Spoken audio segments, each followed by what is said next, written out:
Bom, comentamos no início do programa que tivemos aí um acontecimento para pensarmos nessa pauta. A doutora Liliane tem, assim, uma precisão e um profissionalismo muito grande para falar sobre esse assunto, porque além de nutróloga, ela tem todo um estudo, né, nessa questão psiquiátrica, enfim, que ela vai contar daqui a pouquinho para vocês. Mas só para vocês terem uma ideia, eu vou ler a nota. A atriz Letícia Sabatella, de 52 anos, revelou recentemente ser uma pessoa com transtorno do espectro autista, diagnosticada tardiamente. Cléo Pires também contou ter sido diagnosticada com TDAH, que a gente já falou tantas vezes, né? Em relato no Instagram, ela compartilhou que passou grande parte da sua vida lutando contra certos comportamentos, com quadros de depressão, ansiedade e bipolaridade. Tá aí foto da Cléo também. E recentemente também Suzana Alves também deu declarações. Um beijo para ela, que já esteve no Você Bonita várias vezes, né? Eu acompanhei um pouquinho aí das entrevistas e do relato e achamos muito pertinente falar a respeito do assunto com a nossa nutróloga, queridíssima doutora Liliane Opelman. E aí te peço, doutora, até para você introduzir este assunto, falar desse seu conhecimento dentro dessa área e também, pensando na questão da nutrologia, o quanto a alimentação e os hábitos podem estar associados ao nosso tema de hoje, né? Sim, Carol. Hoje nós estamos falando sobre a neurodiversidade. Então, sobre condições onde esse funcionamento neurocognitivo ele é diferente daquele padrão esperado pela sociedade. Certo. No que diz respeito à manutenção de humor, no que diz respeito ao aprendizado, à fixação das ideias. Nós estamos falando desde o transtorno do espectro autista, nós estamos falando de dislexia. E é claro que nós vamos depois explicar cada um deles, mas hoje a gente tem visto pessoas adultas tendo um diagnóstico que não foram vistos lá atrás. Hoje as escolas estão muito atentas, então nós temos crianças com diagnóstico e até se fala muito, será que aumentou a incidência dessas condições? O que teve foi um aumento de diagnósticos devido a um esclarecimento maior. E é interessante a gente falar até da Letícia, porque hoje, quando um adulto se descobre dentro do espectro autista, muitas vezes é levando um filho para fazer esse diagnóstico, porque tem uma relação genética. E isso explica, muitas vezes, talvez um comportamento de uma vida toda. Olha só. E é interessante que eu vi, inclusive, a Cléo falar disso. A Cléo e a Letícia falaram, até a própria Suzana falou. A gente pensa que é um diagnóstico que as pessoas vão se entristecer, mas é extremamente libertador. Ai, porque elas conseguem compreender o porquê de alguns comportamentos. O sentimento, né, que gera. E aí fica mais fácil, porque você entende, fala, nossa, o meu funcionamento é assim, então eu tenho que respeitar o meu funcionamento para que eu não tenha gatilhos que possam estar atrapalhando socialmente, né? Principalmente no caso do espectro autista. Doutora, assim, não é o nosso objetivo, principalmente hoje, talvez, colocar em discussão por que esses diagnósticos, enfim, né, acabaram acontecendo tardiamente hoje. Eu acredito, eu sou filha de terapeuta ocupacional, você sabe. Um beijo para sua mãe. Beijo, mami, que cuida com muito amor, então acompanho de perto muitas coisas. Então, eu sou uma pessoa com informações nesse sentido.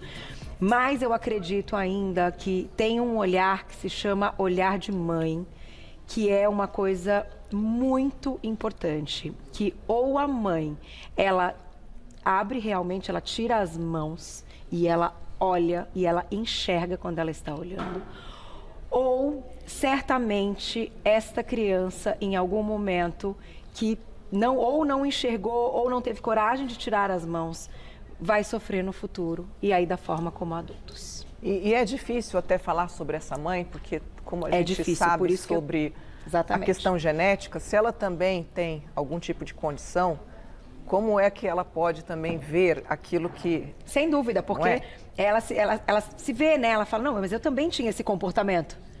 Agora, no caso da Cléo, ela comentou que ela teve um diagnóstico de transtorno bipolar. Porque no TDAH é comum essa questão de alteração do humor.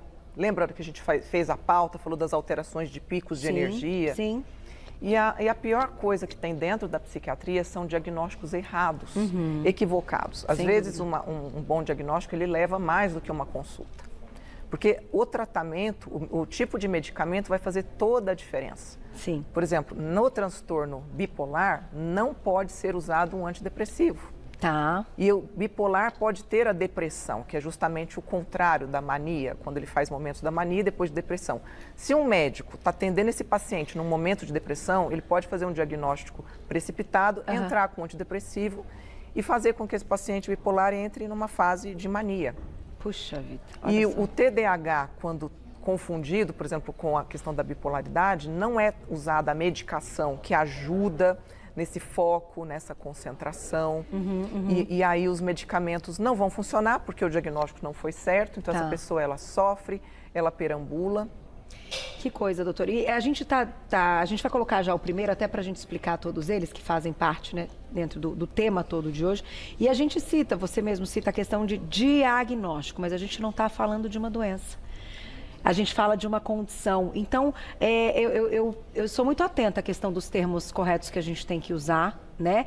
Porque eu toquei nesse assunto na abertura, porque, gente, isso é muito importante para quem tem, né? E para que a gente consiga acolher e falar uma linguagem adequada e correta, né? Quando a gente fala dessa situação. Eu vou dar um exemplo que todo mundo vai entender a diferença de uma doença e de uma condição. Certo. Por exemplo, a gravidez não é uma doença, é uma condição.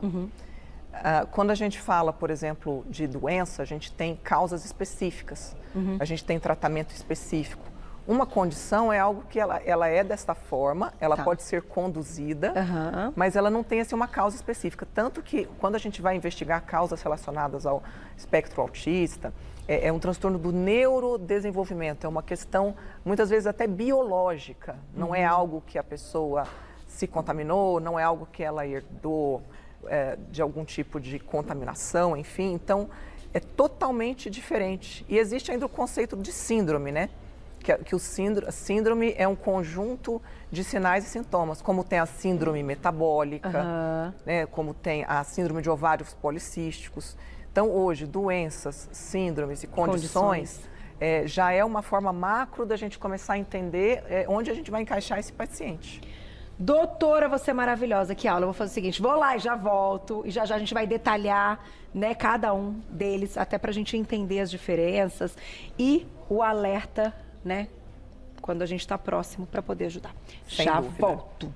É assunto importante. E aí, de volta com o nosso Você Bonita, hoje recebendo a doutora Liliane Opperman, nossa nutróloga, com informações importantíssimas sobre neurodivergência. Falamos já na primeira parte da entrevista e agora a gente parte para a ação, falando de cada um dos espectros. Vamos colocar o primeiro aqui na tela. A gente começa, então, falando do autismo, certo, Glaucia?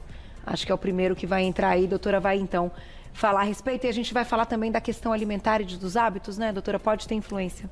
Com certeza. Você sabe que no autismo existe um prejuízo principalmente na interação social.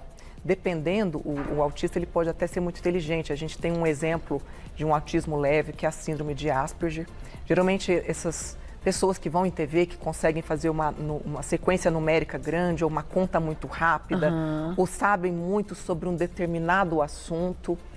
Mas o autismo, ele precisa não só de um atendimento escolar, falando da criança, especializado, mas também de toda a alimentação, porque algumas alterações enzimáticas no processo digestivo, a questão digestiva do autista, ela é totalmente fundamental nessa definição de comportamento. Então, a microbiota, ela se altera. Olha.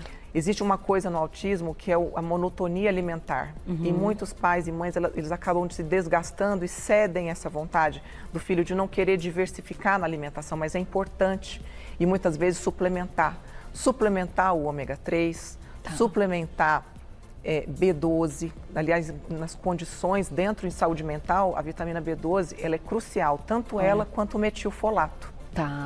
Probióticos, é muito importante essa microbiota, que hoje é considerado um órgão para o paciente autista. E a questão do glúten, doutora? O glúten, sem dúvida, é uma questão inflamatória. E nós sabemos também dessas deficiências enzimáticas. Então, meu filho só come macarrão. Então, que seja um macarrão sem glúten ou que seja um macarrão proteico.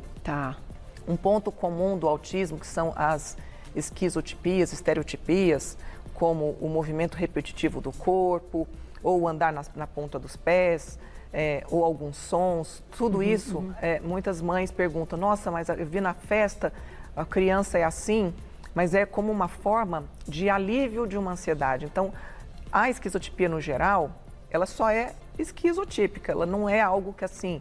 Que é um problema que precisa ser corrigido. A não ser que ela seja algo que traga um risco para essa criança. Por exemplo, bater na parede várias vezes, né? Um som muito desagradável, mas no geral é tranquilo. Tá certo. Vamos passar para o próximo, então, que a gente tem alguns, a gente já vai responder perguntinhas do público. Vamos falar da dislexia também, que está nessa neurodivergência. Então, a dislexia, que é uma dificuldade na questão do aprendizado, da escrita, na questão dos sons, da junção de sílabas, de palavras. É muito confundido nessa primeira infância a dislexia com o transtorno de déficit de atenção e hiperatividade. Porque, como não consegue aprender, existe uma desatenção, existem várias sintomatologias incomuns.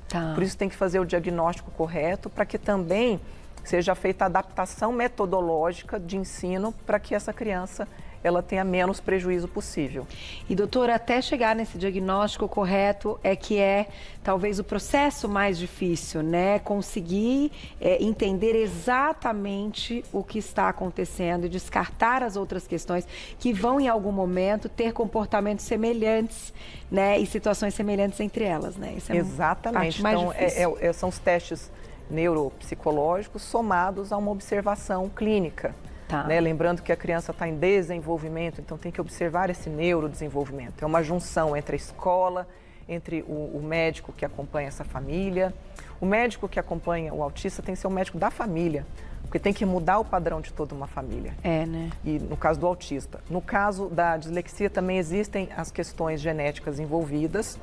E muitas vezes numa época onde não se tinha tantos diagnósticos, onde as escolas não estavam tão atentas, mas as mudanças de alimentação, de incentivo à prática de esportes, de manutenção do sono, aliás, em todas elas, Carol, a gente, a mãe e pai, brigar pela qualidade do sono, por um sono de qualidade, é fundamental. Hoje tem feito, assim, muito suplementação de melatonina e também, Carol, de ocitocina, porque a ocitocina, ela melhora a interação social.